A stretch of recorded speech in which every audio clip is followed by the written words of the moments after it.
let's go to the QBs now. No, they fell a lot further down the draft board than we all thought.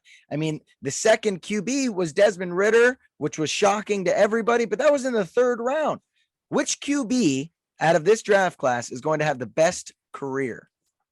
Well, I'm going to answer your QB question, and then I'm going to tell you the best player, the player that would have the best career. But the QB is Kenny Pickett, only quarterback selected in the first round.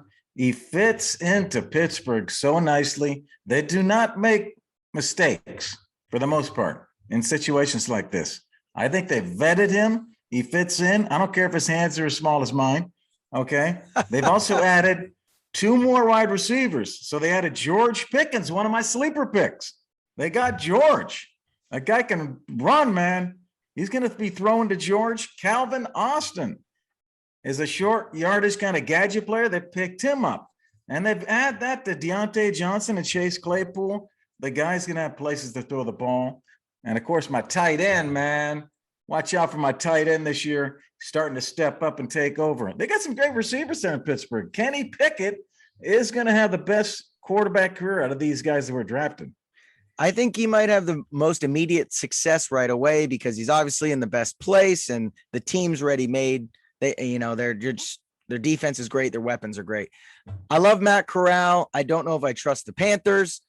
It's Desmond Ridder, baby. Desmond Ridder's going to have the best. Of course it is. No, I like where he landed. He landed in a great spot. Yeah. I think he can easily win that starting job for Marcus Mariota. He was called Marcus Mariota-like in the draft. So what a better guy to learn under and how to utilize his tools.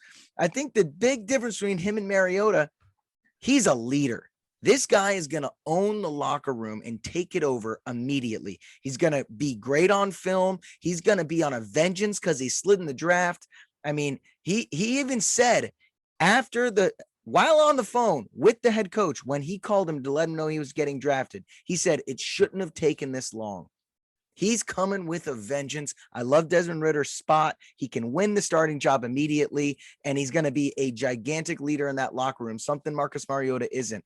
I'm telling you, this guy's he's going to shock a lot of people and might be Atlanta's starter next year. And I love his potential. I like the spot. I just think he's going to have a tough time in that division. He's not going to get past Tampa, and New Orleans even better. And they just got Tyrann Mathieu. You probably saw that. New Orleans is going to be tough to beat. So now they're third in that division. It's going to be tough for them playing in that division, but I do like him. That's fair. That's fair point. Tom Brady's last year in Tampa, most likely. So after this, it's wide open. New Orleans, Jameis is getting old. Who knows what they're doing at QB? New Orleans is tough, but it's the last year with Tampa and being good. So we'll see, man. Hey, you never know, man. TB12, he might pull it out again. He might. You don't know about him. Hey, the guy I was going to tell you, though, which player would have the best career is the guy that you mentioned earlier. I love the Ravens' first pick. One of my sleepers, NT Monies. Yeah. Kyle Hamilton, you talked about him. He may not start right away because there's some good safeties back there for the Ravens. But that guy's going to get in there, and he's going to have a great career. So totally I want to say that was my player that I thought was going to have the best Totally career. agree, G-Man.